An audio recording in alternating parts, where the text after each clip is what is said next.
Boston, 1908. The city is full of immigrants and young people pouring out of factories and into a labor market that has no idea what to do with them. No guidance, no structure. You take whatever job is in front of you, and if it's wrong for you, you don't like it, too bad. Nobody's asking what you're good at. Nobody's asking what you want. A man named Frank Parsons looks at this and thinks, somebody should be asking. Parsons wasn't a psychologist. He was a lawyer, an engineer, a teacher, a writer. One of those restless 19th century minds who'd tried 6 careers himself before he was 40. And maybe that's exactly why he noticed something nobody else was paying attention to. He'd felt what it was like to be in the wrong job more than once. So he opened something called the Boston Vocation Bureau. The idea is almost embarrassingly simple by today's standards. Sit down with a young person, learn about them, their abilities, their interests, their circumstances, learn about the world of work, and what differentiates jobs and what those jobs actually require, day to day. And then, this is the radical part, uses the reasoning to actually match those people to the right job. Person, job, a deliberate match instead of a coin flip. Parsons wrote it down in a book called Choosing a Vocation. He died before it was even published, in 1908, the same year he opened the Bureau. He had no idea he had just invented an entire field. Here's what I want you to sit with. Everything we're going to talk about today, Holland's codes, Super's life stages, Krumboltz's theory of happy accidents, all of it's downstream of one guy in Boston who looked at a kid heading into a factory and thought, surely we can do better than this. Career counseling sounds like the soft elective for your graduate programs, but it's not. It's one of the original reasons this profession exists, and it's going to show up on your exam more than you expect. Let's get into it. Hey, welcome back to the Licensure Lifeline podcast. I'm your host, Matt Lawson, and today we are going to get in a topic that I'm guessing a lot of you have understudied. I know I did when I was sitting for the exam and actually was kind of taken by surprise by how many questions there were about career counseling and career development theory. Here's the thing about this content. It doesn't feel urgent the way diagnosis does. It doesn't feel weighty the way ethics does. So it gets pushed to the bottom of the study pile. And then it shows up on the exam more than people expect, and they're scrambling. This is such a good section of the test to just get down. You're going to get just bonus points. I mean, these concepts are very straightforward. We're going to cover Holland, Super, Krumboltz today. Not everything that they wrote, but the good ideas that they had and the things that you're going to need to know for the test. Before we get into that, just a couple of announcements. Make sure that you check out the Licensure Lifeline website. It has links there to things like the Licensure Lifeline group that I've created and to the newsletter, as well as some things that you might want to keep up with that I'm developing and are in the works. Also, please reach out to me at licensurelifeline@gmail.com if you have any questions, comments, or anything for the test. I'm always happy to get emails and answer questions as needed. So reach out to me there. Don't use the Buzzsprout, give feedback link. I can't respond to those, so I can read over them, but it doesn't give me any contact information. So I don't even have emails of people that wrote me there to write them back. The only way I'm able to do is if I say something here. Also, as far as the online group goes, it's moving along. I've had some really good questions about it.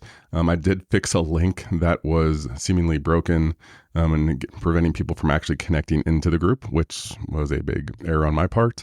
But that should all be up and going. You get 2 weeks free to just check it out. Okay, let's get into the news. So, as of June 2nd, Georgia became the 5th state to go live with the Counseling Compact, joining Arizona, Minnesota, Ohio, and Louisiana. 34 other states are working towards issuing and receiving privileges under this. If you haven't been tracking this, I've talked a little bit about before in the podcast. The Counseling Compact is what eventually lets a licensed counselor practice across state lines without getting separate license for every state. This is going to be huge. And this needs to pass. This needs to go forward.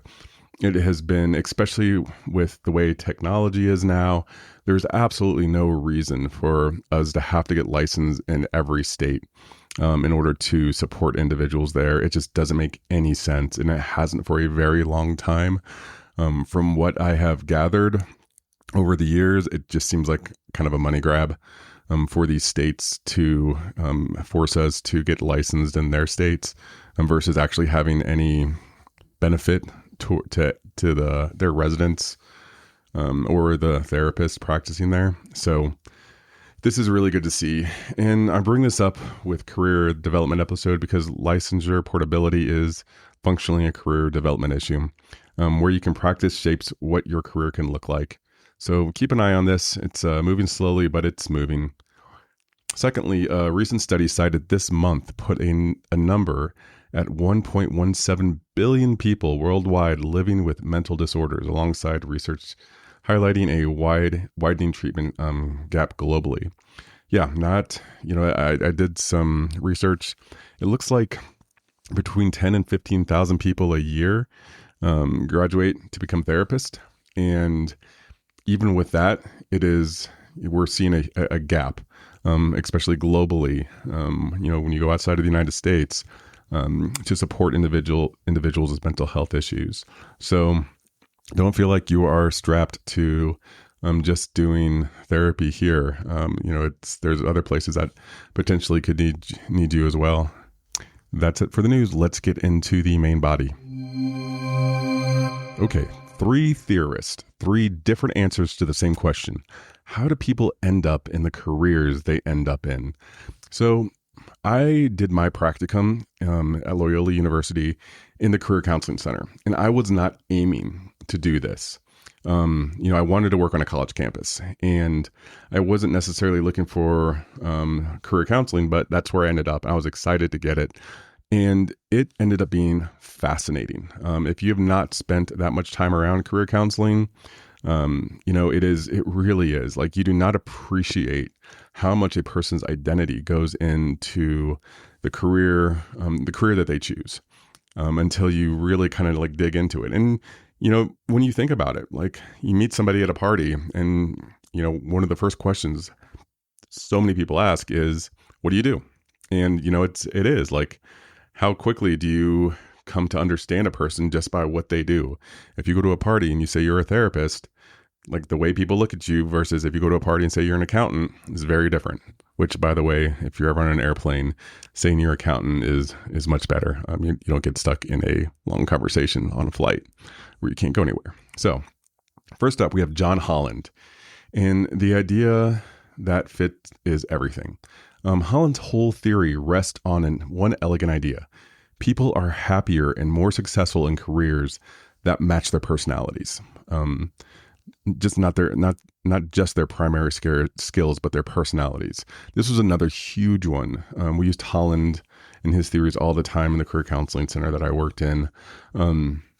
It is like a very similar story where I would talk to somebody whose parents wanted them to become a doctor, wanted them to become a lawyer, but all they really wanted to do was teach, or all they really wanted to do was art, or all they really wanted to do was engineering. And people get pushed into these things that kind of go against their personality. And after a couple of years in that field, they're miserable. So Holland sorted personality and work environments into 6 types. You'll see them abbreviated as RIASEC, RIASEC. So first up, you have realistic, hands-on, practical, likes working with tools, machines, the physical world. Think mechanic, think engineer, electrician. Next up, the I, investigative. This person's analytical, curious, likes solving problems and working with ideas and data. Next up, you have artistic. Artistic individuals, they're creative, expressive, really values just originality over structure. So think of people like designers, writers, musicians. And the other thing I should say about this is, these are spectrumy, right? So it's not necessarily a person comes in and they are a creative with expressive that likes to express themselves and values originality, right? You have mixes of all this stuff, but people are going to land on these spectrums differently. So I'm really high around artistic, but I really like things like enterprising as well. I mean, conventional, which is a big piece of just me. Next, we have social. So people oriented, likes helping, teaching, healing. I've got some of this as well. So that's a therapist, right? This tends to be, you see a lot of people in this area come up high with social within the RIASEC with Holland stuff. Next up, you have enterprising. This is the persuasive individual, ambitious, likes leading and selling. So think like managers, entrepreneurial, salespeople. Last, conventional. So organized, detail-oriented, like structure and clear procedures. Thinks of people like accountants, administrators, paralegal. Here's the part that matters clinically, and you'll see a lot on the exam. Most people aren't pure types, right? Holland's model uses a hexagon with the six types arranged around it as RIASEC order, in the RIASEC order. And types that sit next to each other on the hexagon are more compatible than types across from each other. So a social enterprising person, someone who likes helping people and leading, makes a lot of sense.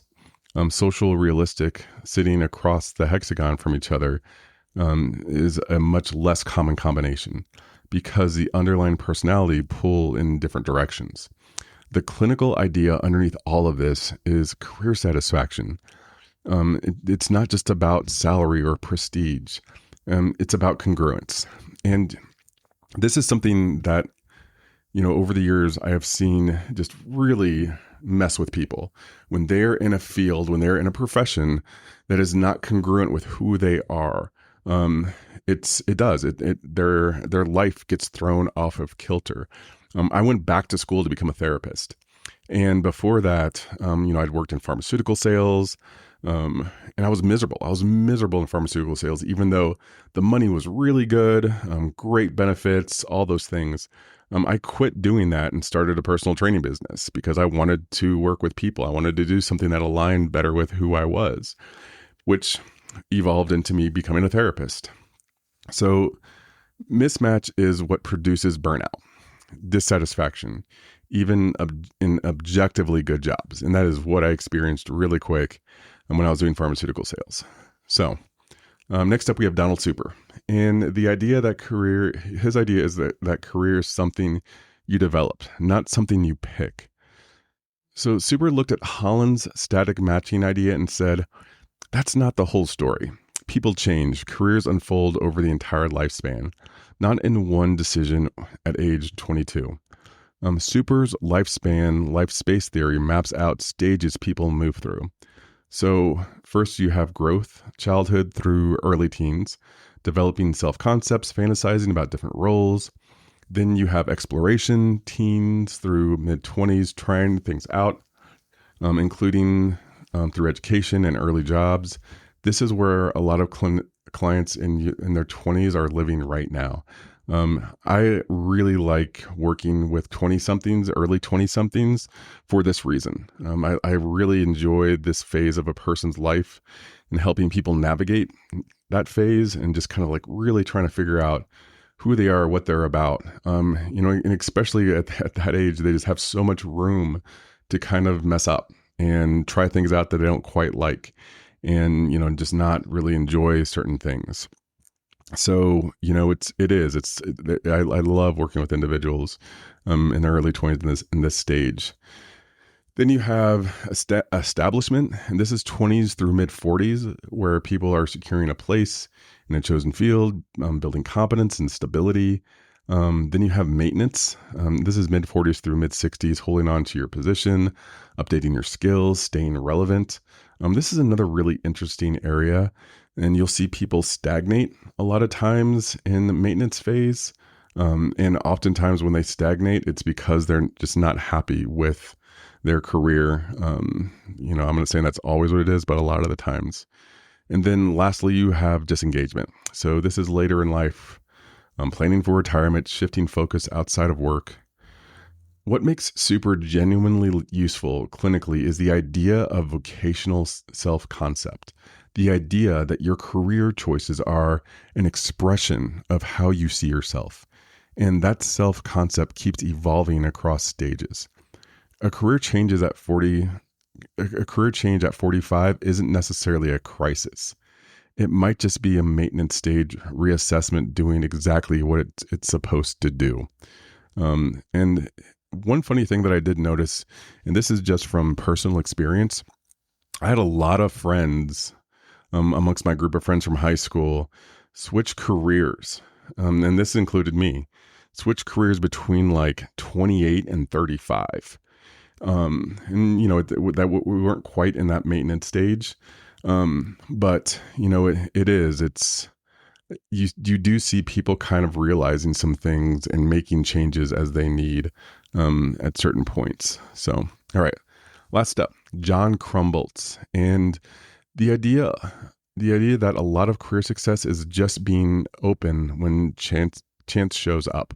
So Krumboltz is the most modern of the three, and honestly, most psychologically interesting. His happenstance learning theory says something that goes against how most people think about career planning. Unplanned events are not a failure of planning. They're a normal, even necessary part of how career actually unfolds. You take a class on a whim and discover that you want to do this. You meet someone at a coffee shop who changes your trajectory.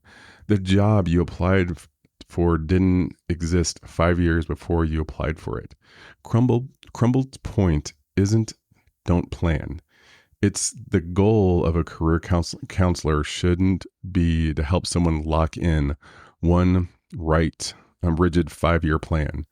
It should be to build the skills that let someone capitalize on chance when it shows up. Curiosity, persistence, flexibility, optimism, and risk-taking.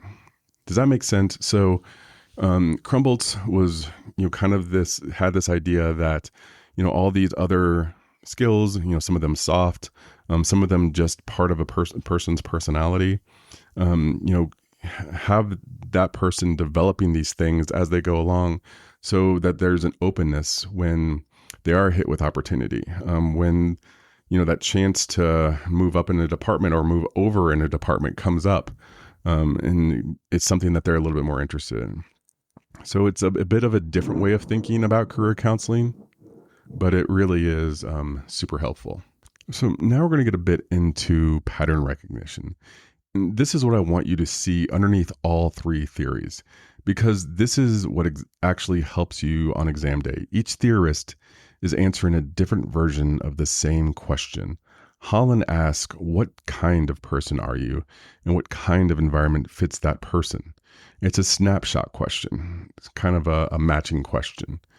Super asks, where are you in the unfolding of your story of work, your story of life? It's a timeline question, a developmental question.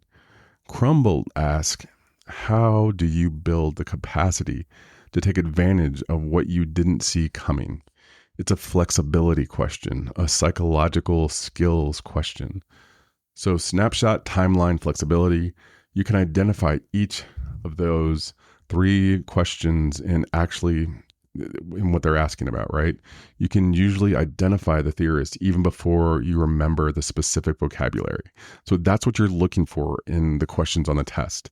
Timeline, flexibility, and identity. So that's what you need to understand about each of one of these theorists, and that's kind of like where they are. So anything that asks about those around career counseling, you can pretty easily point to one of these individuals. In session, a client in their late 20s might come in anxious because they just left a stable corporate job to freelance, and they feel like they're failing at adulthood. A purely Holland-informed therapist asks, Does this new work actually fit who you are? Realistic and investigative types often feel sufficient in highly social, unstructured environments, so leaving might be exactly correct. A super informed therapist asks, what stage are you in? And is this exploration behavior showing up later than expected? Which is making it feel more shameful than it needs to be. A lot of 20-somethings are still doing exploration stage work, even while everyone around them looks like they're well established. And then Krumboltz, a therapist that really is into Krumboltz, asks, what unplanned thing led you here? And can we help you build the tolerance for uncertainty that this path is going to require? None of these are mutually exclusive. In real practice, you're often drawing on all three at once. But knowing which lens you're using and why makes you a sharper clinician and a faster test. All right, let's future cast a bit here. Here's the one that costs people both points and clients. Treating career counseling like it's not a real therapy.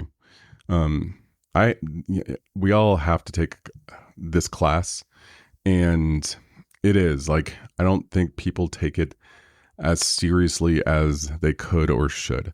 I just happened to be in the middle of my practicum when I started taking career counseling.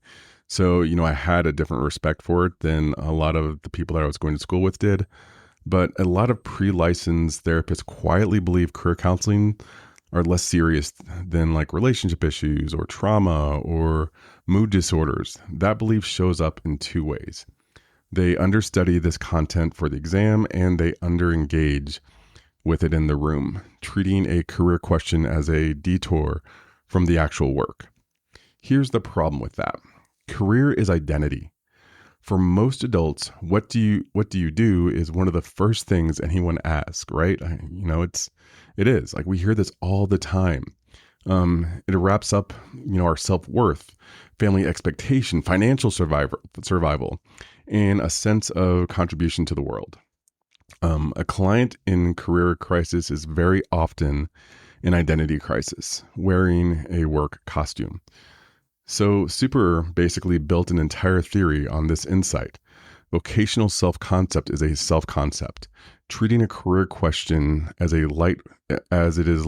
something that's like lightweight, ironically, is missing exactly what Super was trying to teach us. So for the exam, first identify what the question is actually asking. Is it asking about fit between person and environment? Right now, that would be Holland.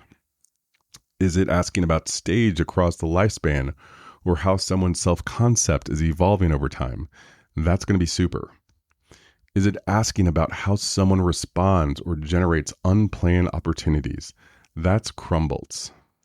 Second, watch for the RIASEC hexagon specifically. Exams really do like asking which two are most compatible or at least compatible based on hexagon position. Remember that order: realistic, investigative, artistic, social, enterprising, and conventional. Arranged in a hexagon, adjacent types are compatible, opposite types are not.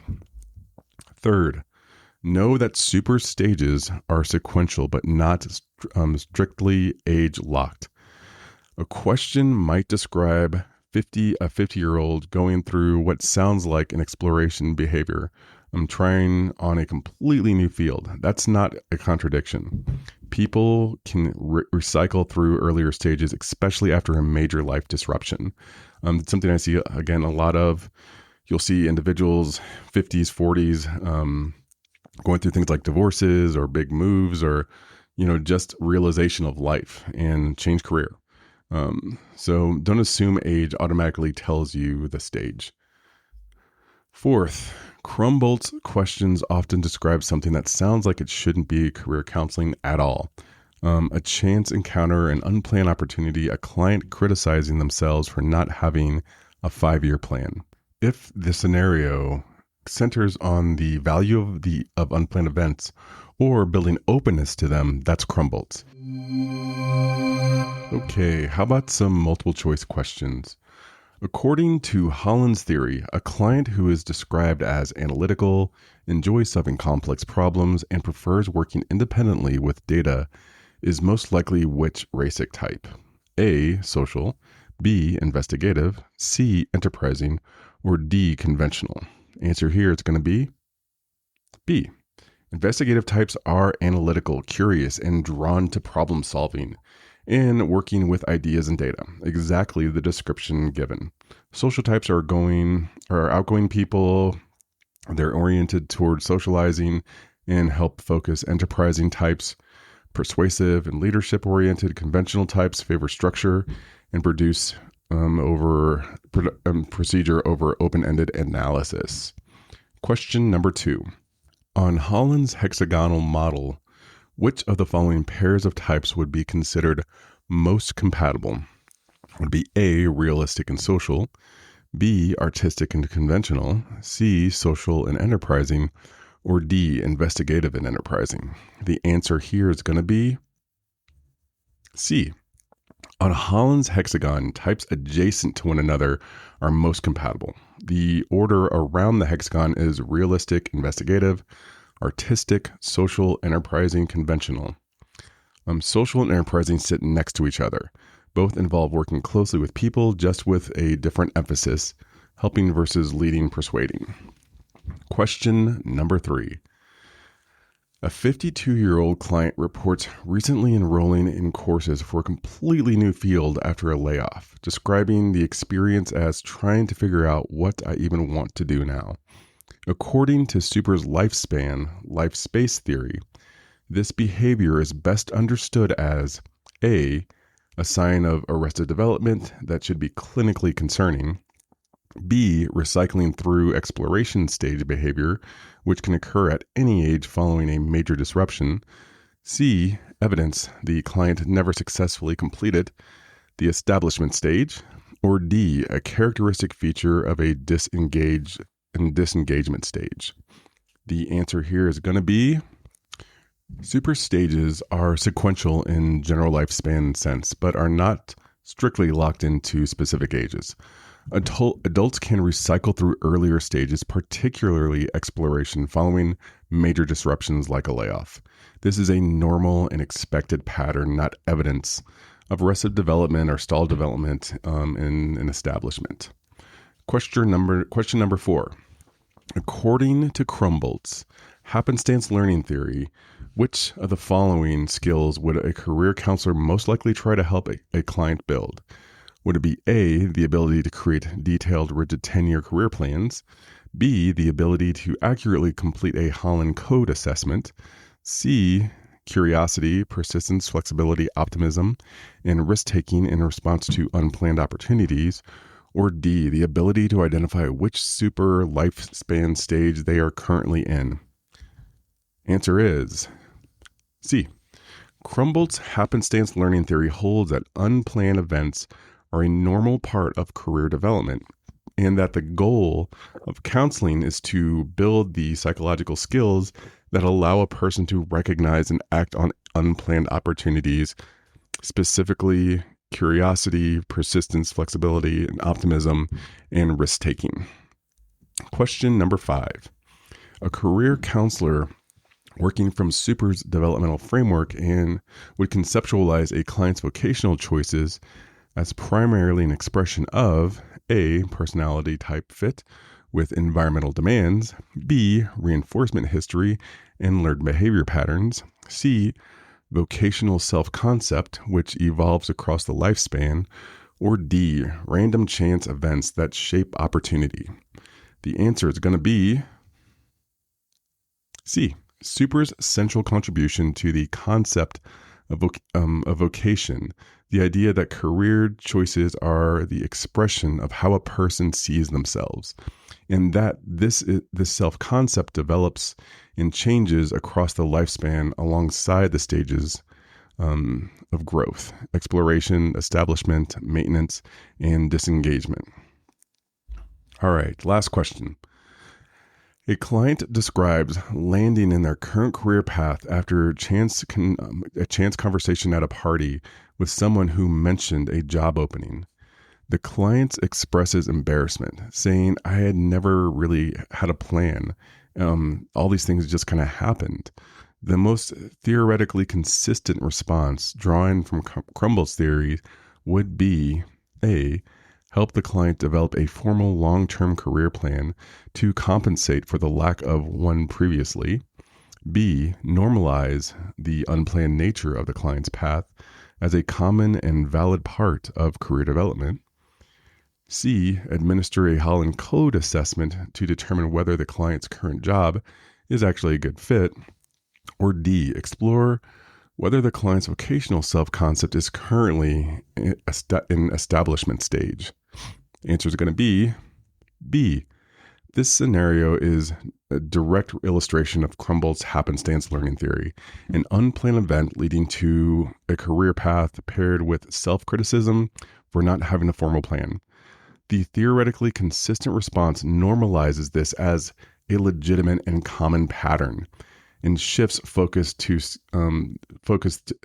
the skills, right? The curiosity, openness, risk-taking that allow the client to act on the opportunity rather than pathologizing the lack of planning. All right, folks, that is going to be it. 3 things that I want to leave you with as we do the outro here. 1, Holland is about fit right now. 6 types, hexagon, adjacent types, compatible, opposite types are not. So you have RIASEC, realistic, investigative, artistic, social, enterprising, and conventional. 2, super is about development over time. 5 stages, not strictly locked to age, and people can recycle through earlier stages after major life disruptions. Vocational self-concept is the core idea, career as an expression of identity that keeps evolving. Number 3, Krumboltz is about chance and what you do with it. Unplanned events aren't a planning failure. They're normal. The skill worth building is capacity to notice and act on opportunity when it shows up uninvited. Career development theory gets treated like the easy chapter. It isn't. It's tested consistently. It is always there, especially on the NCE. And it's some of the most genuinely useful content for understanding your own clients and frankly, for understanding yourself, wherever you are in your career story right now. The newsletter this week's going to go deeper into all 3 of these theories. You'll have the link for that in the show notes. In the group, I'll have things like cheat sheets and other things there as well. I'm also in the process of creating some videos for that group. So take a look. But I will see you next week, and never stop learning. Take care.